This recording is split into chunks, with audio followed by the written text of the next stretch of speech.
Hello दोस्तों, आप लोग को स्वागत है CSN स्टडी में। और आप लोग देख रहे हैं कक्षा 9 का विज्ञान सेट 2 यानी कि मॉडल सेट टर्म 2। जो टर्म 2 का आप लोग का एग्जाम होने वाला है उसका सेट 2 आप लोग अच्छी तरह से तैयारी कीजिए। और जो आंसर बता रहे हैं आप लोग उत्तर सहित, यानी कि आप लोग को उत्तर भी बताएंगे। इसमें उत्तर भी जो सबसे बेस्ट आंसर आसान शब्दों में उत्तर हम लोग लिखे हैं, जो आप लोग के लिए याद करने में आसानी होगी और आप लोग परीक्षा हॉल में लिख पाएंगे। तो चलिए हम लोग देर ना करते हुए सारे क्वेश्चन के आंसर को बताते हैं। और हमारे चैनल में नए हैं तो सब्सक्राइब कीजिए, लाइक कीजिए, शेयर कीजिए। कल हमने जैसा कि हम लोग सेट 1 जैसे ही मिला, हम लोग सेट 1 का वीडियो चढ़ा चुके हैं। यदि उसका आंसर नहीं लिखे हैं तो लिख लीजिए। और आपको इस बार सेट 2 का हम लोग आप लोग को आंसर बताने वाले हैं। तो चलिए हम लोग कॉपी और कलम लेकर बैठ जाइए। सबसे पहले हम लोग का क्वेश्चन है, क्या है चलिए देख लेते हैं। आंसर सेट 2 उत्तर के साथ, ठीक है।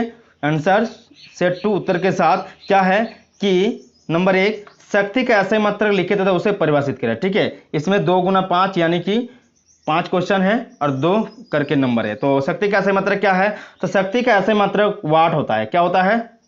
वाट है। कार्य करने, देखिए ऐसा मात्रक हो गया, वाट होता है। कार्य करने की दर, ऊर्जा परिवर्तन की दर को शक्ति कहते हैं। इसे P द्वारा दर्शाया जाता है। याद रखिएगा, शक्ति को P द्वारा दर्शाया जाता है, ठीक है। नेक्स्ट चलिए चलते हैं। नेक्स्ट क्या है कि नेक्स्ट हम लोग का है कि आवृत्ति को परिभाषित करें तथा इसका ऐसे मात्रक लिखिए।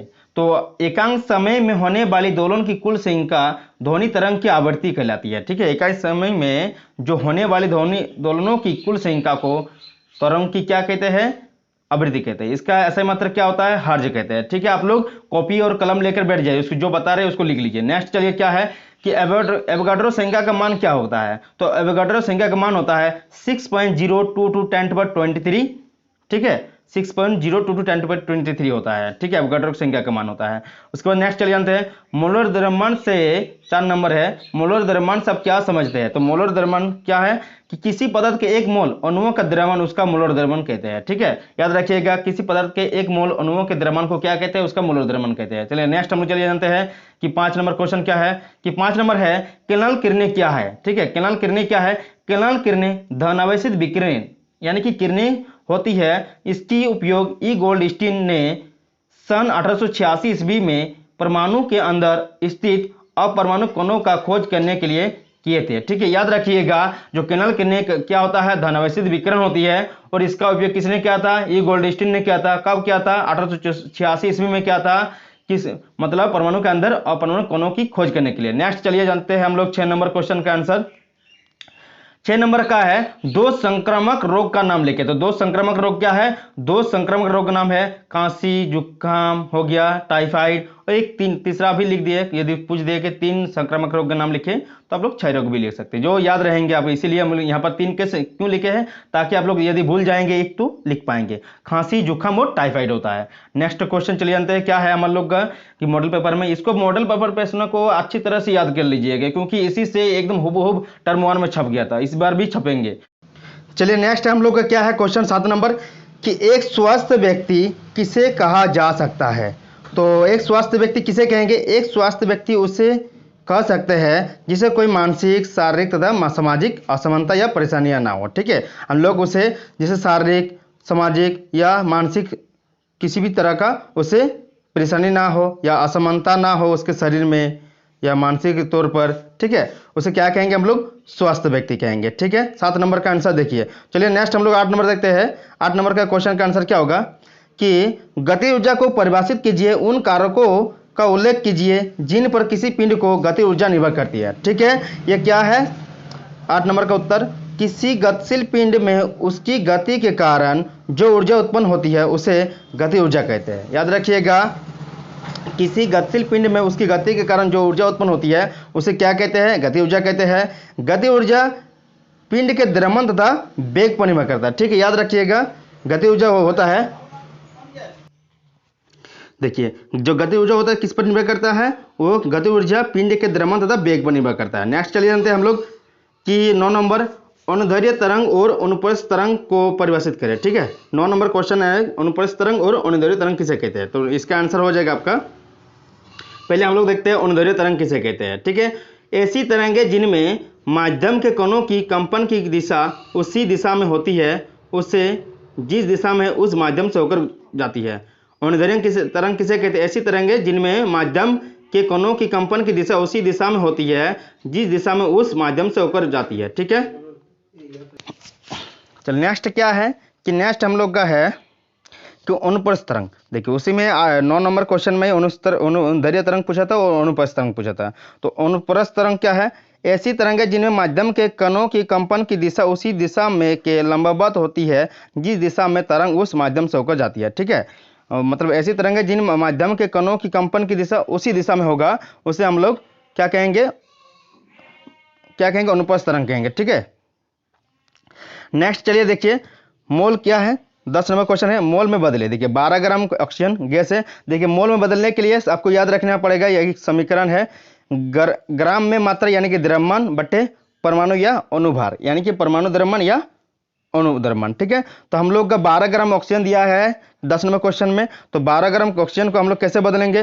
देखिए पहले हम लोग जानते हैं ऑक्सीजन का O2 यानी कि ऑक्सीजन कितना होता है? 2 गुना 16 होगा। 16 क्या होता है? इसका द्रव्यमान होता है। तो 2 गुना 16 कितना हो गया? 32 ग्राम हो गया, यानी कि 32 ग्राम क्या हो गया? ऑक्सीजन कैसे परमाणु भार होता है? क्या होता है? परमाणु भार होता है 32 ग्राम। और हमारा मात्रा दिया है कितना? मात्रा दिया है हम लोग का 12 ग्राम। कितना? 12 ग्राम। तो ऊपर में 12 बिठाए, 12 बटा कितना हो गया? 32, यानी कि कितना होगा? इसको काटेंगे, 3 4 12 8, इसको भागा देंगे 0.375 मोल, यानी कि यह जो आंसर है ये सही होगा। ठीक है, 0.375 मोल होगा आंसर। चलिए 22 नंबर, चलिए मतलब 22 ग्राम कार्बन डाइऑक्साइड दिया है बी नंबर, 10 नंबर का बी। ठीक है, 10 नंबर का बी में क्या दिया है कि 22 gram carbon dioxide, 22 gram carbon dioxide बराबर कितना होगा? तो आप लोग पहले जानते हैं मोल कितना होगा, पूछा गया है, तो आप लोग मोल जानते हैं, इसका निकाल लेंगे CO2, यानी 12 + 2 गुना 16, यानी 44 ग्राम हो रहा है।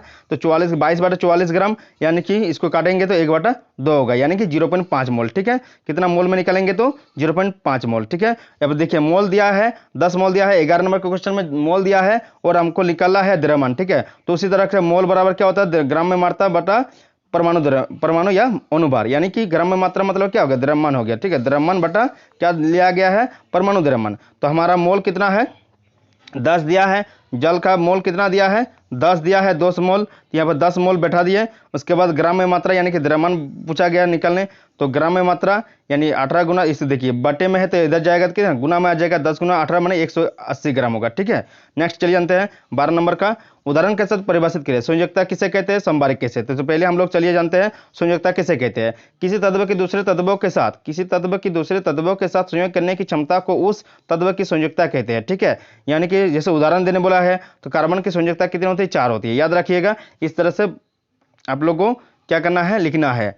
12 नंबर का आंसर हो गया संयुक्ता वाला, समबारिक वाला। चलिए जानते हैं, 2 क्वेश्चन है ना। समबारिक किसे कहते हैं?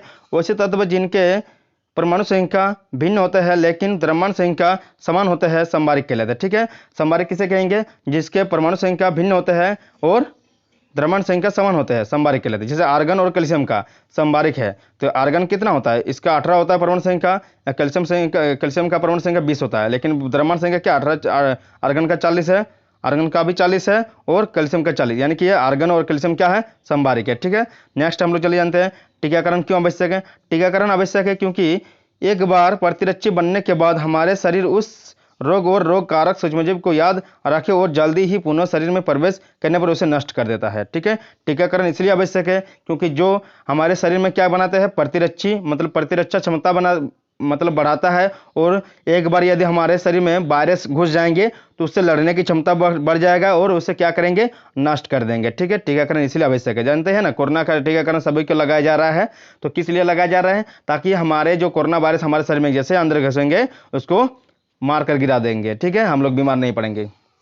नेक्स्ट चलिए जानते हैं 14 नंबर क्वेश्चन क्या है? नाइट्रोजन स्थिरीकरण क्या है? तो नाइट्रोजन स्थिरीकरण क्या है? वह क्रिया जिसके द्वारा तत्व नाइट्रोजन को अन्य तत्वों से संयुक्त होकर कराकर पेड़ पौधे द्वारा उपयोग किए जाने योग्य यौगिकों का उत्पादन किया जाता है, नाइट्रोजन का स्थिरीकरण कहलाता है। ठीक है, यानी कि क्या बोल रहा है कि वह क्रिया जिसके द्वारा तत्व नाइट्रोजन को अन्य तत्व से संयुक्त कराकर पेड़ पौधों द्वारा उपयोग किए जाने योग्य यौगिकों का उत्पादन किया जाता है। मतलब ऐसे तो पेड़ डायरेक्ट नाइट्रोजन को मतलब नहीं ले सकते हैं ना, इसीलिए उसको उस रूप में योग्य बनाकर यौगिक में बदलकर उसका उत्पादन किया जाता है और इसी प्रक्रिया को क्या कहते हैं, नाइट्रोजन का स्थिरीकरण कहते हैं। ठीक है, चलिए सेक्शन सी, ये सेक्शन बी का था। अब सेक्शन सी में हम लोग देखते हैं क्या क्या क्वेश्चन है।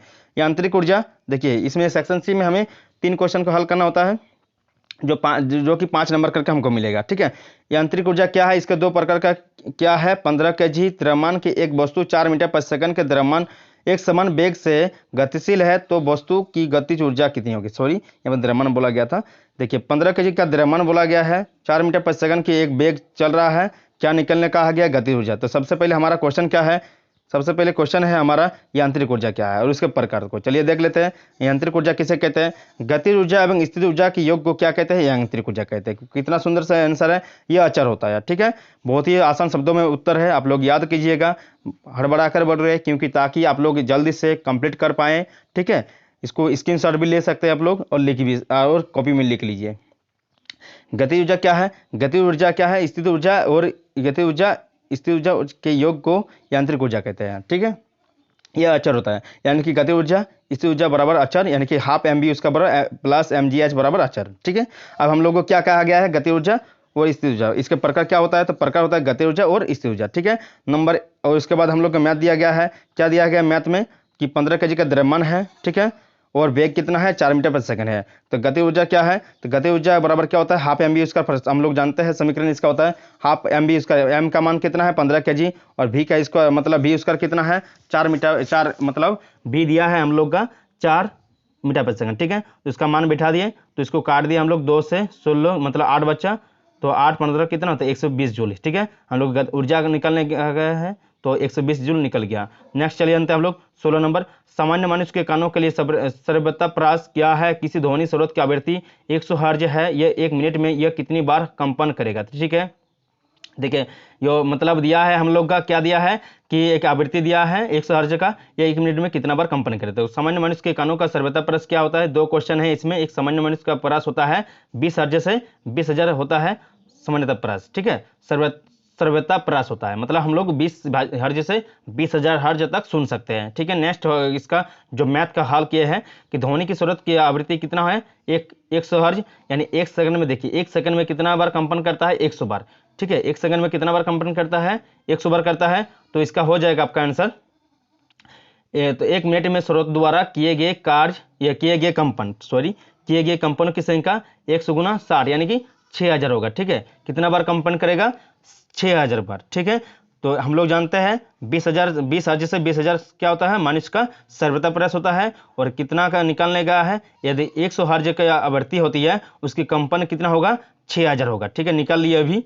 1 सेकंड में कितना बार कंपन करता है 100 बार, तो 1 मिनट में कितना बार करेगा, 1 मिनट में पूछा गया ना, तो 1 मिनट में 1 सेकंड में 100 बार, तो 1 मिनट में 60 गुना 100 यानी कि 6000 बार कंपन करेगा। ठीक है, नेक्स्ट चलिए जानते हैं कि क्वेश्चन 17 नंबर है कि इलेक्ट्रॉन, प्रोटॉन और न्यूट्रॉन के गुणों को तुलना करें। तो इलेक्ट्रॉन, प्रोटॉन और न्यूट्रॉन के गुणों को तुलना करेंगे।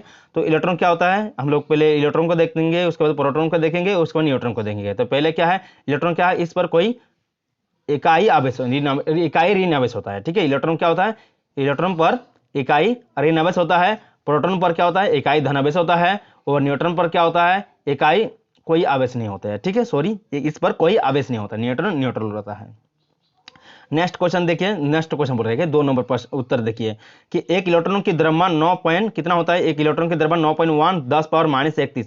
ठीक है, कितना होता है द्रव्यमान 9.1 इंटू 10⁻31 kg होता है इसका द्रव्यमान। प्रोटॉन का द्रव्यमान भी हाइड्रोजन के परमाणु द्रव्यमान के बराबर होता है। ठीक है, और प्रोटॉन मतलब न्यूट्रॉन का द्रव्यमान क्या होता है, प्रोटॉन के समान द्रव्यमान होता है। ठीक है, याद रखिएगा प्रोटॉन के समान याद होता है। चलिए नेक्स्ट हम लोग जानते हैं आंसर इसका 3 नंबर कि यह नाभिक के चारों ओर क्या होता है, लगातार घूमता है, यह नाभिक के अंदर स्थित होता है, यह भी नाभिक के अंदर ही स्थित होता है। ठीक है, प्रोटॉन होता है, इलेक्ट्रॉन कहाँ पर रहता है, नाभिक के चारों ओर चक्कर लगाते हैं, और प्रोटॉन कहाँ क्या होता है, नाभिक के अंदर स्थित होता है, और न्यूट्रॉन कहाँ रहता है, वह भी नाभिक के अंदर स्थित होता है। ठीक है, नेक्स्ट चलिए जानते हैं हम लोग क्या, इसी में क्वेश्चन है बी नंबर।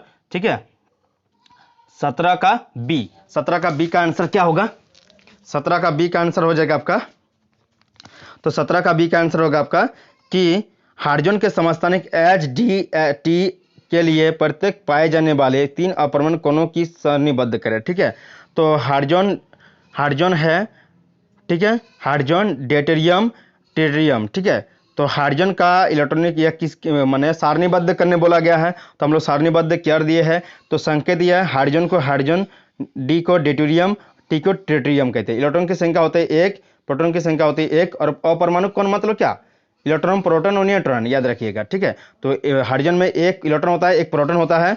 ठीक है, हाइड्रोजन में एक इलेक्ट्रॉन एक प्रोटॉन, ड्यूटेरियम में एक इलेक्ट्रॉन एक प्रोटॉन एक न्यूट्रॉन होता है। ठीक है, तो और ट्रिटियम में क्या होता है, ट्रिटियम में एक इलेक्ट्रॉन होता है, एक प्रोटॉन होता है और दो न्यूट्रॉन होता है। ठीक है, नेक्स्ट चलिए जानते हैं 18 नंबर कि मृदा के निर्माण की प्रक्रिया को विस्तृत रूप से व्याख्या करें। तो मृदा निर्माण की हम लोग व्याख्या किए हैं, तो ये पॉइंट वाइज लिखे हैं, बहुत 9 गो पॉइंट है क्योंकि 5 नंबर मिलने वाला है ना, इसलिए। तो मृदा के नियम को निर्माण की प्रक्रिया को विस्तृत रूप से व्याख्या करने बोला है, तो हम लोग व्याख्या कर देते हैं कि मृदा, उत्तर देख लीजिए, उत्तर है मृदा निर्माण की प्रक्रिया मृदा निर्माण के सर्वप्रथम अपक्षय पर निर्भर करता है। किस पर निर्भर करता है, अपक्षय पर निर्भर करता है।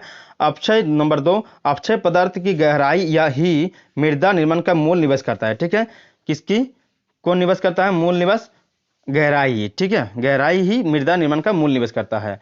नंबर 3 नंबर क्या है, 3 नंबर है कि सर्वप्रथम अपचयित प्रभार या लाए गए पदार्थ को निक्षेप बैक्टीरिया या अन्य निकृष्ट पौधे जैसे कोई काय है, काय कमे का दीर्घई। ठीक है, काय एवं लाइकन द्वारा अनवेशित उपनिवेशित की जाती है। ठीक है, मतलब क्या है यहाँ पर कि सर्वप्रथम औपचारिक प्रभार या लाए गए पदार्थ जो, हाँ, अपचयित जो पदार्थ होता है बैक्टीरिया अन्य जो निकृष्ट पौधे जैसे काय होता है, लाइकन होता है, उसको क्या करता है, मतलब उपनिवेशित कर देते हैं, मतलब खत्म कर देता है। उसके बाद धीरे धीरे क्या, मतलब कीड़े मकोड़े उसको खाते हैं, उसके बाद क्या बनते हैं, वही पूरा लिखा है। नंबर 4 है प्रभार एवं निक्षेप के अंदर कोई गौण जीव भी आश्रय प्राप्त कर लेते हैं। उसके अंदर क्या, बहुत सारे के जीव आश्रय प्राप्त कर लेते हैं। नेक्स्ट क्या है, 5 नंबर इसका आंसर होगा जीव एवं पौधे के मृत अवशेष ह्यूमस के एकत्रीकरण में सहायक होता है। ठीक है, जीव एवं पौधे के मृत अवशेष क्या होता है, ह्यूमस के एकत्रीकरण में सहायक होता है। नेक्स्ट क्या होगा 6 नंबर कि प्राम में गौण घास एवं फंड्स की वृद्धि हो सकती है। देखिए पहले क्या होगा, जो मृदा निर्माण से पहले गौण घास या फंड्स की जो फंगस होता है उस तरह के वृद्धि हो सकती है। बाद में पक्षियों एवं वायु द्वारा लाए गए बीजों में वृक्ष एवं झाड़ियों में वृद्धि होने लगती है। नेक्स्ट क्या है, पौधे की जड़ें नीचे तक घुस जाती है, बिल बनाने वाले जानवर कोनों के ऊपर लाती है। जैसे 8 नंबर क्या है, जिससे पदार्थ का पुंज या छिद्रमय एवं स्पंज की तरह हो जाता है। नेक्स्ट क्या है कि 9 नंबर जल धारण करने की क्षमता वायु में प्रवेश आदि के कारण अंततः परिपक्व खनिज एवं उत्पाद मुक्त युक्त मृदा का निर्माण होता है। ठीक है, उसके बाद धीरे धीरे इसको सड़ जाता है, गल जाता है कोई, उसके बाद मतलब जो इसके अंदर जो क्या होता है, क्षमता वाले वायु प्रवेश करता है, लास्ट में अंततः परिपक्व होता है और धीरे धीरे खनिज एवं उत्पाद युक्त मृदा निर्माण होता है। नेक्स्ट क्या है, नेक्स्ट है हम लोग का 19 नंबर संक्रमण कारक एवं उससे बचाव के उपायों के लिखे। तो संक्रमण के कारक क्या है, संक्रमण के कारक वायु द्वारा छिकने खांसने के रोगाणु, देखिए बड़ा है, याद रखिएगा ये बड़ा है। ठीक है, 5 नंबर मिलेगा ना। तो नंबर 1 देखते हैं वायु द्वारा कैसे फैलता है। छींकने और खांसने से रोगाणु वायु में फैल जाते हैं और स्वस्थ व्यक्ति के शरीर में प्रवेश कर जाते हैं, जैसे निमोनिया, क्षय रोग, सर्दी, जुकाम, ये सब क्या है संक्रमण के, मतलब वायु द्वारा पहले संक्रमण के कारक है ना, वायु द्वारा होता है। यह छींकने खांसने जैसी